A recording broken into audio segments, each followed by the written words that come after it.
अच्छा जी, ये अगली चीज़ अब हमने गौर से देखनी है तो ये आसान सा कॉन्सेप्ट, लेकिन समहाउ ये स्टूडेंट्स को बहुत ज़्यादा तंग करता है। और ये सर कॉन्सेप्ट है क्या? Disposal of asset. क्या कॉन्सेप्ट है सर? डिस्पोजल ऑफ एसेट के जिस तरह आपने एसेट खरीदा था उस तरह आप एसेट बेचेंगे भी, नॉर्मल एक रूटीन की बात है। लेकिन सर हम एसेट की रिकॉर्डिंग किस तरह करते हैं? डिस्पोजल की रिकॉर्डिंग का तरीका ये है कि हम एक अकाउंट बनाते हैं जिसको हम कहते हैं डिस्पोजल अकाउंट। क्या कहते हैं सर? हम क्या करते हैं, एसेट की जो कॉस्ट है वो भी डिस्पोजल अकाउंट में ले जाते हैं। जो एसेट की आज तक की एक्यूमुलेटेड डेप्रिसिएशन है वो भी हम डिस्पोजल अकाउंट में ले जाते हैं। और जो एसेट को जब हम बेच रहे हैं तो उसकी जो सेल प्रोसीड्स आ रही हैं वो भी हम डिस्पोजल अकाउंट में ले जाते हैं। सेल प्रोसीड्स होता है कि आपने एसेट जो बेचा है उसके अगेंस्ट आपको क्या रकम मिल रही है। ठीक है, एक सादा सी मिसाल लेके देख लेते हैं। हम इसकी अकाउंटिंग एंट्रीज देख लेते हैं, और इसकी अकाउंटिंग एंट्रीज अगर आप याद करके हर सवाल में सीक्वेंस में अकाउंटिंग एंट्रीज सही से फॉलो करें तो फिर उम्मीद है कि आप इस सवाल में कभी गलती नहीं करेंगे। बच्चे क्या करते हैं, वो एंट्रीज भूल जाते हैं, सीक्वेंस उनकी भूल जाते हैं, या वो उसको पता याद भी हो तो उसको फॉलो नहीं करते। तो ये गलती हमने नहीं करनी, हमने अकाउंटिंग एंट्रीज भी इसकी समझनी है। अच्छा, सिंपल सा एक केस देखते हैं। मेरे पास एक एसेट था, उसकी कॉस्ट थी 40,000। ठीक है जी, $40,000 का ये मेरे पास एसेट था। इसकी एक्यूमुलेटेड डेप्रिसिएशन जो है मेरे पास ये कुछ अरसा पड़ा रहा है, तो लेट्स से इसकी एक्यूमुलेटेड डेप्रिसिएशन हो चुकी है 30,000। ठीक है, 40,000 का एसेट था, 30,000 का डेप्रिशिएट हो चुका है। तो इसके दो केस बनाएंगे। पहला जो केस हम कर रहे हैं वो हम ये कर रहे हैं कि ये एसेट जो है ये 15,000 का सेल हुआ है।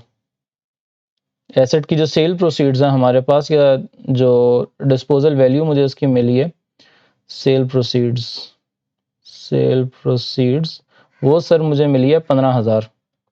तो एक तो बात मुझे ये देख के बताएं कि ये एसेट बेच के मुझे फायदा हुआ है या नुकसान हुआ है।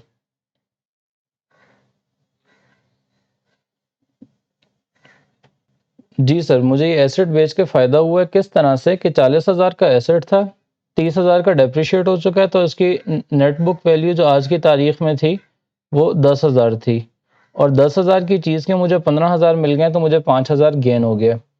अच्छा सर, अब इसकी अकाउंटिंग एंट्रीज नोट करते हैं और साथ ही साथ उनको डिस्पोजल के टी अकाउंट में रिकॉर्ड भी करते जाएंगे। सर सबसे पहली अकाउंटिंग एंट्री होगी disposal account debit, asset account credit. Disposal account debit और एसेट अकाउंट क्रेडिट। सर इस एंट्री से हम कर क्या रहे हैं, हम कॉस्ट को डिस्पोजल अकाउंट में लेके जा रहे हैं। क्योंकि एसेट का जो अकाउंट है उसमें एसेट इनिशियली जब आया होता है कॉस्ट पे रिकॉर्ड हुआ होता है और कॉस्ट पे ही रखा हुआ होता है। डेप्रिसिएशन हम सेपरेट प्रोविजन फॉर डेप्रिसिएशन के अकाउंट में रिकॉर्ड कर रहे थे। तो एसेट का अपना जो अकाउंट है उसमें वो कॉस्ट पे रखा हुआ है, तो उसको हम डिस्पोजल अकाउंट में लेके जा रहे हैं। यहाँ अगर मैं डिस्पोजल अकाउंट बनाऊं तो डिस्पोजल अकाउंट जनाबे वाला पहली एंट्री क्या है, डेबिट होगा, और एसेट अकाउंट क्रेडिट होगा। तो यहाँ पे इस केस में हमारा 40,000 से डिस्पोजल अकाउंट डेबिट हो जाएगा, और यहाँ पे मैं मशीन थी, इसको मशीन लिख देता हूँ।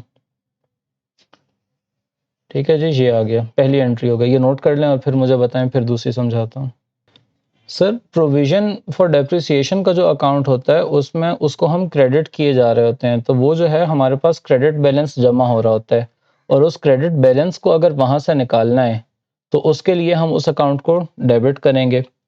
तो हमने ये कहा था कि एक्यूमुलेटेड डेप्रिसिएशन भी यहाँ हम डिस्पोजल अकाउंट में ले आएंगे। तो जनाबे वाला दूसरा स्टेप ये होगा कि मैं कहूँगा अल्लाह आपको खुश रखे, एक्यूमुलेटेड डेप्रिसिएशन डेबिट, या एक्यूमुलेटेड डेप्रिसिएशन नहीं, हम प्रोविजन फॉर डेप्रिसिएशन लिख रहे होते हैं ना, वही लिख लेते हैं यहाँ पे, प्रोविजन फॉर डेप्रिसिएशन डेबिट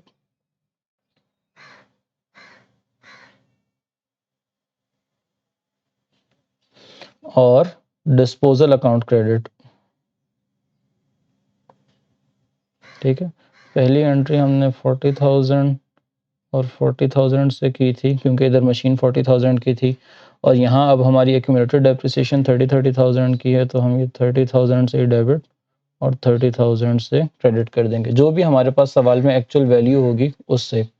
और यहाँ टी अकाउंट में अगर मैं दिखाऊं तो प्रोविजन फॉर डेप्रिसिएशन का जो अकाउंट है उसमें डेबिट एंट्री आ जाएगी, और यहाँ डिस्पोजल अकाउंट में क्रेडिट आ जाएगी, प्रोविजन फॉर डेप्रिसिएशन कितने से, 30,000 से। ठीक है सर, ये भी नोट कर लें, फिर मुझे बताएं, फिर अगली एंट्री बताता हूँ। अच्छा जी, कॉस्ट भी यहाँ डिस्पोजल अकाउंट में आ गई, प्रोविजन फॉर डेप्रिसिएशन भी डिस्पोजल अकाउंट में आ गई। यहाँ लिखता हूँ एक्यूमुलेटेड डेप्रिसिएशन जो है उसको मैं डिस्पोजल अकाउंट में ले आया हूँ। अच्छा जी, अब अगली चीज़ क्या होगी जनाबे वाला कि मैंने ये एसेट बेचा है तो इस एसेट के मुझे पैसे मिलेंगे, और यहाँ पे मेरे जो सिनेरियो मैं डिस्कस कर रहा हूँ उसमें मुझे कितने 15,000 डॉलर मिल रहे हैं। ठीक है, अच्छा जी, तो तीसरी एंट्री होगी सर, मेरे पास बैंक डेबिट होगा क्योंकि मुझे पैसे मिल रहे हैं तो मेरा बैंक एसेट इंक्रीज कर रहा है, और डिस्पोजल अकाउंट क्रेडिट होगा। ठीक है जी, क्यों? क्योंकि एसेट की कॉस्ट डेप्रिसिएशन सारी नेटबुक वैल्यू या डिस्पोजल अकाउंट में आ रही है, तो अब जो चीज़ जाएगी, जो मैंने निकालना है एसेट अपनी बुक से, वो डिस्पोजल अकाउंट के थ्रू निकल रहा है, तो डिस्पोजल अकाउंट जो है वो क्रेडिट हो जाएगा यहाँ पे। तो डिस्पोजल अकाउंट इस वक्त जो है एसेट की नेटबुक वैल्यू का अकाउंट बना हुआ है, और एसेट की नेटबुक वैल्यू अगर मैंने अपनी बुक से ख़त्म करनी है तो उसको क्रेडिट कर दूंगा मैं। तो ये सर 15,000 से बैंक आ जाएगा और 15,000 से डिस्पोजल अकाउंट आ जाएगा। तो जनाबे वाला डिस्पोजल अकाउंट में मैंने यहाँ लिख दिया 15,000, और यहाँ पे मैं लिख दूंगा बैंक क्रेडिट साइड पे। ठीक है जी, कोई कन्फ्यूजन यहाँ तक? ठीक है सर, अब आखिरी जो हमने एंट्री करनी है वो डिस्पोजल अकाउंट को बैलेंस और क्लोज करने के लिए करनी है। ठीक है, डिस्पोजल अकाउंट में जनाबे वाला अगर मैं देखूं मेरा क्रेडिट साइड पे ज़्यादा अमाउंट बन रहा है, कितने का बन रहा है 45,000 का, यही सम मेरा डेबिट साइड पे आ जाएगा, तो ये कितने का हो जाएगा, वही 45,000 का। Asset side sorry debit side का ऑलरेडी जो सम आ रहा है वो आ रहा है 40,000 का, तो जो बैलेंसिंग फिगर आएगा ये आएगा 5,000 का, और ये बैलेंसिंग फिगर मेरा कहाँ पे जाएगा, प्रॉफिट लॉस में जाएगा। अच्छा, और यहाँ पे मुझे नज़र आ रहा है कि ये प्रॉफिट लॉस में जा रहा है, तो मेरा डिस्पोजल अकाउंट डेबिट हो रहा है, प्रॉफिट लॉस क्रेडिट हो रहा है। इसका मतलब ये है कि मुझे इनकम हो रही है या प्रॉफिट हो रहा है। और इस चौथी एंट्री को अगर मैं यहाँ पे लिखना चाहूँ तो ये क्या एंट्री हो रही है, disposal account debit, disposal account debit, और प्रॉफिट लॉस क्रेडिट कितने से हो जाएगा जनाबे वाला, 5,000 और 5,000। तो ये मेरा डिस्पोजल अकाउंट में एक एसेट सेल हो गया है, और उस एसेट की सेल पे मुझे जो प्रॉफिट हो रहा है, गेन ऑन डिस्पोजल हो रहा है, वो 5,000 का हो रहा है। और ये गेन ऑन डिस्पोजल जो है, क्योंकि मशीनरीज बेचना मेरा मेन बिजनेस नहीं है, मैं कुछ और सेल करता हूँ, तो ये गेन ऑन डिस्पोजल जो है ये मेरी अदर इनकम में, इनकम स्टेटमेंट में अपीयर हो जाएगा। ठीक है जी, ठीक है सर, इसी सिनेरियो में बस एक छोटा सा चेंज करें, अगर हम ये कहें कि हमने ये जो एसेट बेचा था इसकी जो सेल प्रोसीड्स थी वो 15,000 नहीं थी, वो हमारी सिर्फ 5,000 थी।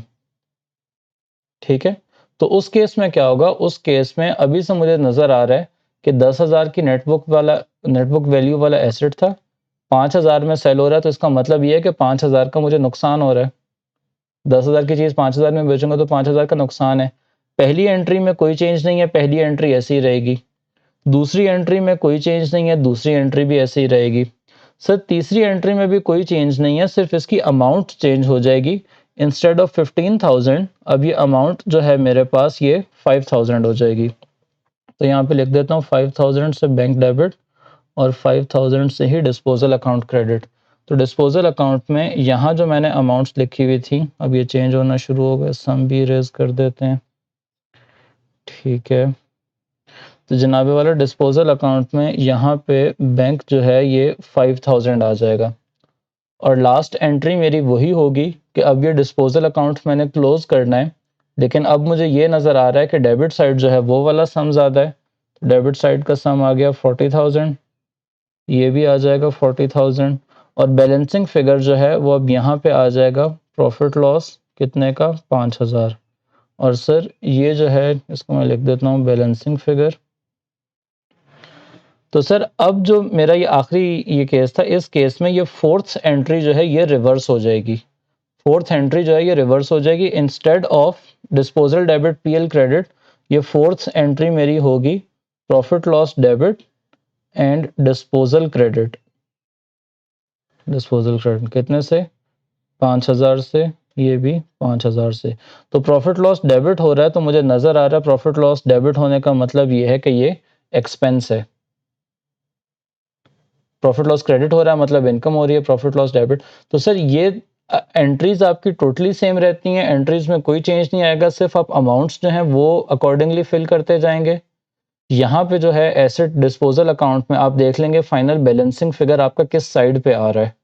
अगर तो ये डिस्पोजल अकाउंट में क्रेडिट साइड पे आ रहा है तो मतलब प्रॉफिट लॉस डेबिट हो रहा है और आपको लॉस ऑन डिस्पोजल हो रहा है।